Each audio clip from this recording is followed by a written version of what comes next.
जय श्री कृष्ण, राधे राधे। प्रिय बंधु, आज हम चिंतन करेंगे ब्रह्म, जीव और माया। ब्रह्म यानी ईश्वर, माया यानी जगत और जीव यानी आत्मा। ये कब से हैं और कब तक रहेंगे? तो श्री कृष्ण भगवान कहते हैं कि प्रकृतिम पुरुषम चैव विद्य अनादि भाव। प्रकृति और पुरुष अनादि काल से हैं और अनंत काल तक रहेंगे। और ये तीन ही सनातन तत्व हैं। दूसरे शब्दों में कहें तो सृष्टि में केवल ये तीन तत्व हैं, इसके अतिरिक्त कुछ भी नहीं। तो इनमें जो जीव और माया, ये ब्रह्म की शक्तियां हैं। तो ब्रह्म कौन है? ब्रह्म है सच्चिदानंद रूपाय जगत उत्पत्त्यादि हेतवे अविकाराय शुद्धाय नित्याय परमात्मने सदैव रूप रूपाय विष्णुवे सब जिसमें, जो अनेकों रूपों। कहने का तात्पर्य है वो ईश्वर एक है। मायाधीश ज्ञान गुण धाम, अखिल लोकदायक विश्राम, जिसमें सभी लोग विश्राम करते हैं और जिससे सभी प्रकट होते हैं। वो है ईश्वर, जो सर्वज्ञ है, अनादि है, अनंत है, सर्वशक्तिमान है और सबसे बड़ा है। उससे बड़ा कुछ भी नहीं, सब उसके अधीन है, पर वो सबसे परे। ईश्वर या ब्रह्म सच्चिदानंद, सच्चिदानंद, अर्थात वह नित्य है, सत्य है, सर्वज्ञ है और आनंद स्वरूप है। उसके अंदर आनंद है ऐसी बात नहीं, वो स्वयं आनंद है। सो आनंद सिंध सुख राशि सी करते त्रैलोक सुपासी। अब दूसरा होता है कि ब्रह्म के होते हैं तीन स्वरूप, ब्रह्म, परमात्मा और भगवान। तीनों एक ही हैं, परंतु शक्ति प्राकट्य के अनुसार नाम भेद है। ब्रह्म क्या है? निर्गुण निराकार। और परमात्मा क्या है? सगुण। जैसे रामायण में कहा है कि बिन पग चले सुने बिन काना और कर बिन कर्म करे विध नाना। आनंद रहित सकल रस भोगी और बिन वाणी वक्ता बड़ जोगी।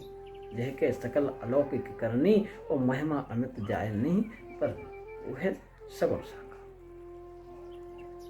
अब भगवान क्या है? वो सगुण साकार, सबशेष और समस्त शक्तियों से परिपूर्ण होते हैं। वो है पूर्ण श्री कृष्णचंद्र महाराज। तो उन भगवान की भी तीन शक्तियां। कौन सी? पराशक्ति, जो भगवान की अंतरंग शक्ति है। पराशक्ति क्या है? रामायण में दर्शन करा, आदि सृष्टि जह जग उपजाया सोई अवतरीय मोर यह माया। आदि शक्ति वो है भगवान की अंतरंग शक्ति। और जीव शक्ति से जीवात्मा प्रकट होती है। जीवात्मा तात्पर्य ईश्वर अंश जीव अविनाशी चेतन अमल सहज सुख राशि। अविनाशी है, चेतन है। और माया शक्ति से माया प्रकट होती है, यानी संसार प्रकट होता है। वो क्या है?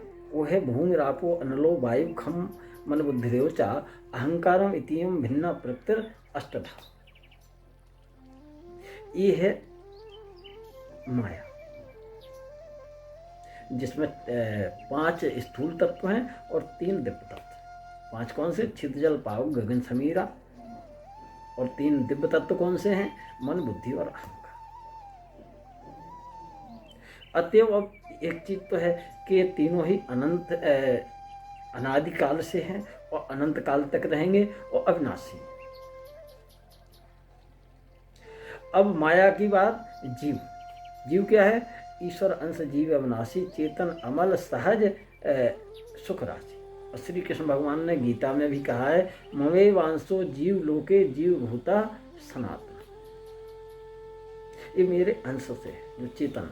तो जो भगवान का चेतन अंश है और जो जड़ माया है, इनके मिलने से ये पूरा जगत और संसार बनता है, उसे बनता है जीवात्मा। अतएव ये तीनों अनादि हैं, लेकिन जीव जो है अल्पज्ञ है और ईश्वर जो है सर्वज्ञ है। जीव मायाधीन है और ईश्वर क्या है? मायाधीश। तो ये माया से बद्ध है और माया तो है जड़। तो सृष्टि में जो कुछ भी जड़ है वह सब माया ही है। गो गोचर जह लग मन जाई सो सब माया जाने भाई। श्री लक्ष्मण जी को राघवेंद्र सरकार कहते हैं। माया के परिप्रेक्ष्य में जो बताते हैं, जब एक बार सुख आसीना लक्ष्मण बचन कहे छलहीना, तो ईश्वर जीव भेद सब सकल कहो समझाए, कहो ज्ञान विराग और माया, कहो सो भगति करो जहि दाया। जब ये प्रश्न लक्ष्मण जी ने कहे थे, उस समय श्री कृष्ण भगवान ने श्री राघवेंद्र सरकार ने यही कहा था, परवश जीव सबस भगवंता, जीव अनेक एक श्रीकंता, मैं ते मोर तोर यह माया, और जह बस कीने जीव निकाया। क्यों कि सृष्टि में माया का ये सब माया कर परवादन। अब चक्कर क्या है, माया के पास अस्त्र शस्त्र बड़े तगड़े हैं, काम क्रोध लोभ मोह, ये सब माया के अस्त्र शस्त्र हैं, और इनकी सहायता से वो जीव को भगवान से दूर कर देते। अब इस माया से आबद्ध जो जीव है वो अपने मूल स्वरूप कि वो चेतन है, और भगवान से अपने अनादि संबंध को, जो संबंध क्या है, ममे वांस्य जीव लोके जीव भूता सनातन। श्री कृष्ण भगवान कहते हैं कि तुम मेरा अंश है। लेकिन चक्कर क्या है, जड़ चेतन ही ग्रंथ पड़ गई, जतपि मृखा छूटत कठ नहीं। क्योंकि जब आकाश से देखो बूंद गिरती है तो निश्चल होती है, स्वच्छ होती है, ठीक है, निर्विकार होती है। लेकिन जिस समय जमीन पर पड़ती है तो धूल मिट्टी के साथ मिल जाती है। कैसे, रामायण में वह भी दर्शन कराया है कि भूम परत भा ढाबर पानी, और जिम जी वहीं माया लपटानी। ये माया आबद्ध कर देती है तो भगवान से जीव को अलग कर देती है। तो फिर क्या होता है कि वो जो है संसार की वृत्तियों में पढ़ करके अपने जीवन के अमूल्य जीवन को नष्ट कर देता है, जो अमूल्य जीवन उससे मिला है। सुख ऐश्वर्य भोग इत्यादि में वो इतना लिप्त हो जाता है कि जो जिसका ईश्वर का अंश है और जो उसका मूल स्वरूप है उसको भूल जाता है। तो जीव का परम कर्तव्य क्या है? परम कर्तव्य है, देखो सभी आनंद की खोज में घूम रहे हैं, सबको आनंद चाहिए, तो वो है परमानंद, जिसके पाने के बाद कुछ पाना बाकी नहीं रहता। वो आनंद जो है हमारे भौतिक सुख से भिन्न है, और यह परमानंद मात्र भगवान की भक्ति से ही प्राप्त हो सकता है। तो क्योंकि वह आनंद स्वरूप है, सो आनंद सिंध सुख राशि। लेकिन ये मिलेगा कब? श्री कृष्ण भगवान इसको ही गीता में कहते हैं, ये देवी ऐसाम देवी गुणमयी मम माया दुर्त्या। ये जो गुणमयी माया है, इससे जो पार पाना है तो उसको प्रभु की भक्ति करनी पड़ेगी। कहो भगति करो जिहदाया। तो अगर भगवत प्रेम पाना है तो भगवान की भक्ति से ही प्राप्त हो सकता है। तो त्रिबंधु, यह जीव ईश्वर और माया के परिप्रेक्ष्य में चिंतन था।